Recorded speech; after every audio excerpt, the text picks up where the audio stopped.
أعوذ بالله من الشيطان الرجيم بسم الله الرحمن الرحيم وبه نستعين وهو خير المعين وصلى الله على سيد الأنبياء والمرسلين وعلى آله الطيبين الطاهرين المعصومين أما بعد گزشتہ سیشنز میں ہم نے نہج البلاغہ کی جامع سید رضی کے حالات زندگی، ان کے خاندانی مقام اور ان کی علمی عظمتوں کو بیان کیا ہے، اور پھر انہوں نے کس انداز سے نہج البلاغہ کو تقسیم کیا، اور نہج البلاغہ کے خطبات کے نمبر میں جو تھوڑا بہت اختلاف ہے اس کو ہم نے عرض کیا۔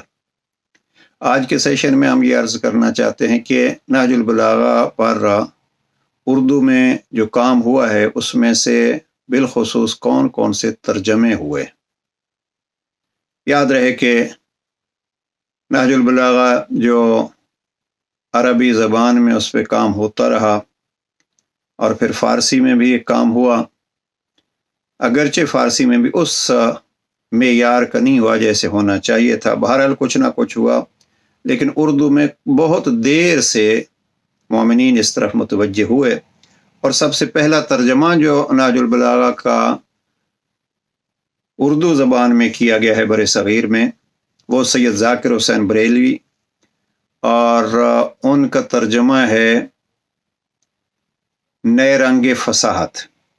یہ مکمل ترجمہ ہے پہلا نئے رنگ فصاحت کے حوالے سے سید ذاکر حسین، اور ان کی بریلی میں ولادت ہوتی ہے، اور یہ گوجرا میں آ کے پاکستان بننے کے بعد یہاں ان کی رحلت ہوتی ہے۔ یہ ترجمہ مکمل ترجمہ۔ اب ہم ان ترجموں کی خصوصیات اور ان کی کمزوریوں کی طرف اشارہ نہیں کرتے، بس اتنا عرض کرتے ہیں کہ اس ترجمے کو علامہ مفتی جعفر حسین مرحوم نے اپنے مقدمہ نہج البلاغہ حرف اول میں بیان کیا ہے۔ اس کے بعد جو ترجمہ ہوا وہ ترجمہ مولانا سید ظفر مہدی جائسی صاحب، ان دونوں بھائیوں نے نہج البلاغہ پہ کام کیا۔ سید ظفر مہدی جائسی نے نہج البلاغہ کے 22 خطبات کا ترجمہ کیا اور اس کو نام دیا سلسبیل فصاحت۔ وہ نئے رنگ فصاحت تھا اور یہ سلسبیل فصاحت تھی۔ اس ترجمے کے بارے میں بہت سارے لوگوں کو غلط فہمی ہے، اور وہ یہ ہے کہ انہوں نے پہلے 22 خطبات کا ترجمہ کیا، پھر کافی مدت تک مریض رہے، اور ان 22 خطبات میں انہوں نے حاشیہ بھی لکھا۔ اس کے بعد جب کچھ صحت نے ساتھ دیا تو 100 خطبات کا انہوں نے دوسری جلد میں اضافہ کیا۔ یہ اکثر افراد اس سے ناشنا ہیں، ہمارے پاس یہاں اصل دوسری جلد بھی موجود ہے، لیکن یہ کل 122 ہوئے، اور پھر ان کی رحلت ہو گئی، یہ مکمل نہ کر سکے۔ اس کے بعد خطبہ نمبر 122 سے خطبہ نمبر 189 تک یہ سلسبیل فصاحت ہی کے تیسرے حصے کے حوالے سے سید محمد صادق آل نجم العلماء نے ترجمہ کیا۔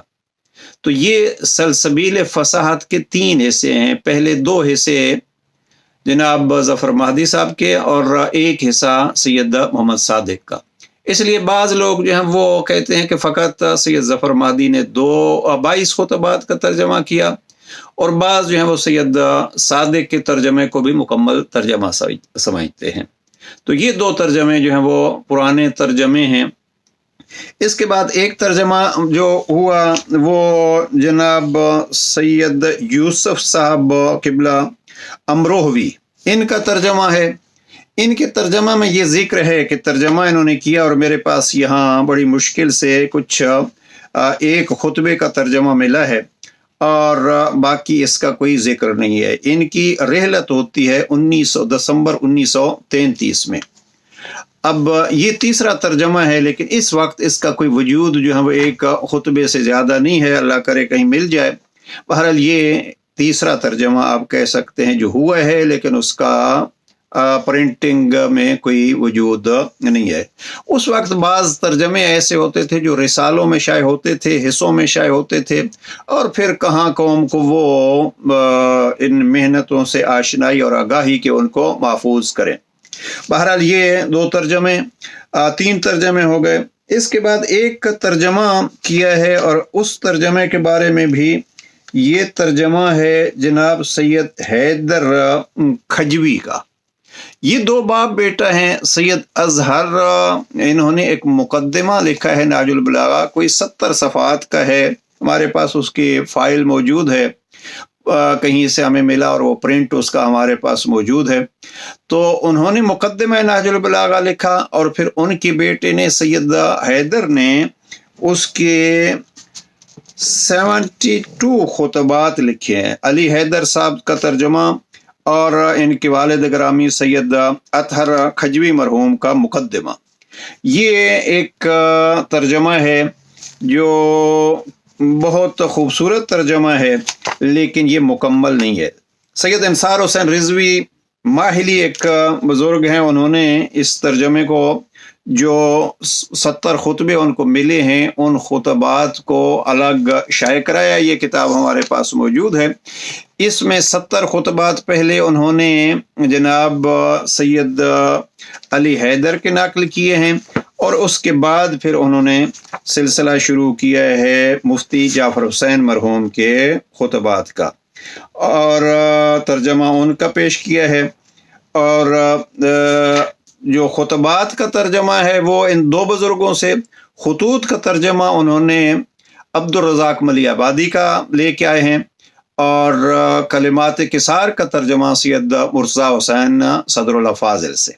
تو یہ ایک نہج البلاغہ ہے جس میں خصوصیت یہ ہے کہ سید علی حیدر کے 70 خطبات، اگر میں نے اشتباہ کیا ہے 72، تو یہ 70 خطبات ہیں جو اس میں موجود ہیں۔ یہ نسخہ ہمارے پاس موجود ہے۔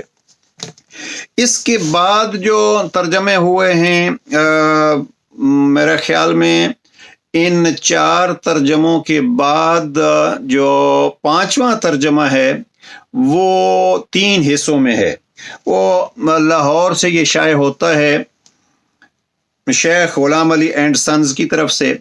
اس کے ترجمے کے 3 حصے یوں ہیں کہ اس کے خطبات کا ترجمہ کرتے ہیں جناب اہل سنت اہل علماء میں سے ایک بڑے مشہور شخصیت جن کی کوئی تقریباً 100 کے قریب کتابوں کا ترجمہ ہے، اور کچھ انہوں نے خود لکھی ہیں، سید رئیس احمد جعفری ندوی ہیں، اور سید جعفری ہیں۔ اس حوالے سے اکثر لوگ جو ہیں وہ اشتباہ کرتے ہیں۔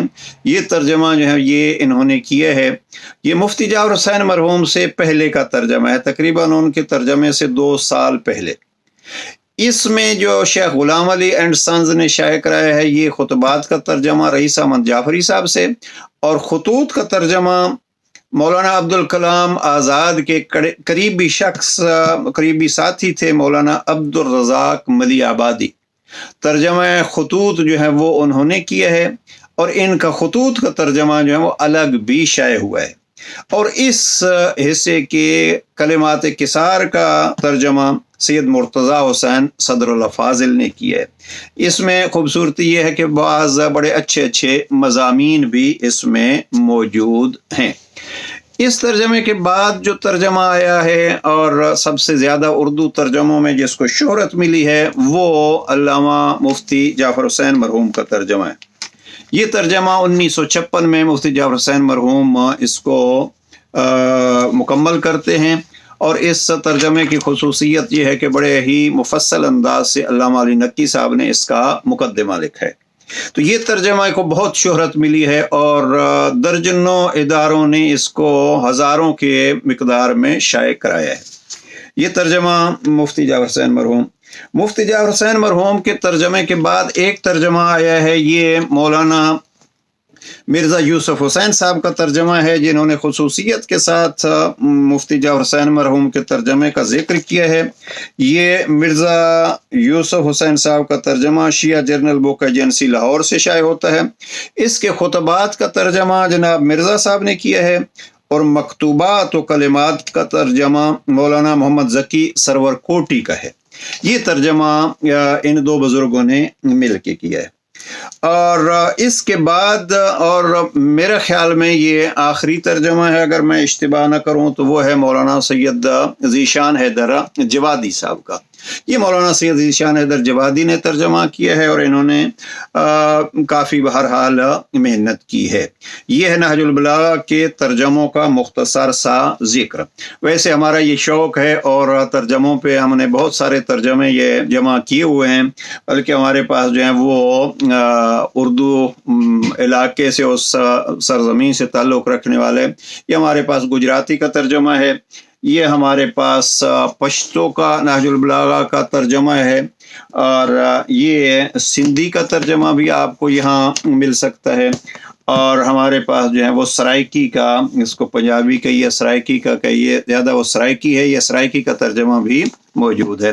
اب اس سے زیادہ ہم وضاحت میں نہیں جا سکتے، البتہ مجھے بہت اچھی لگتی ہے ایک کتاب ہمارے ایک اس دور کے جوان عالم دین مولانا ڈاکٹر شاہوار حسین نقوی صاحب ہیں، انہوں نے یہ کتاب لکھی ہے، اور شارحین نہج البلاغہ بر صغیر، تو انہوں نے اس کام کو سب کو جمع کیا ہے۔ ہمارا مسلسل ان کے ساتھ رابطہ رہتا ہے اور ایک دوسرے کے صلاح مشورہ اور ایک دوسرے کو معلومات ہم شیئر کرتے رہتے ہیں۔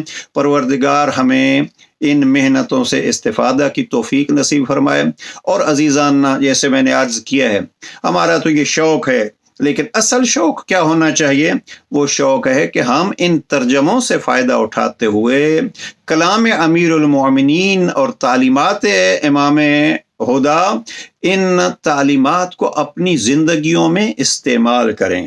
کوئی ایک نسخہ کسی ایک ترجمے کے ذریعے سے ہی ہم لے لیں اور اس کے مطابق اپنی زندگی کو ڈھالیں، اور حکمت بھری باتیں یہاں ان ترجموں کے ذریعے سے ہی لے کے ترجمہ ہی اس کا، یعنی اردو زبان کا، میں دیکھ رہا تھا ظاہراً فرمان 81 ہے جناب امیر علیہ السلام کا، امام فرماتے ہیں کہ الحکمت ضالۃ المؤمن، حکمت مومن کی گم شدہ چیز ہے، جہاں سے ملے وہاں لفظ یہ ہے کہ اگر منافق کے سینے میں بھی ملتی ہے تو آپ لیں۔ تو الحمدللہ یہ ہمارے بزرگ علماء نے کتنی محنت کی ہے، کئی سال لگتے ہیں اس ترجمے پہ، لہذا آئیے کوشش کریں کہ ہم ان ترجموں سے اس فائدہ اٹھائیں اور اس پیغام اور حکمت بھری باتوں کو دوسروں تک بھی پہنچائیں۔ پروردگار توفیق عطا فرمائے اور ہمیں بزرگوں کی محنتوں سے، کلام امام سے مزید مستفید ہونے کی توفیق و سعادت نصیب فرمائے۔ والسلام علیکم ورحمۃ اللہ وبرکاتہ۔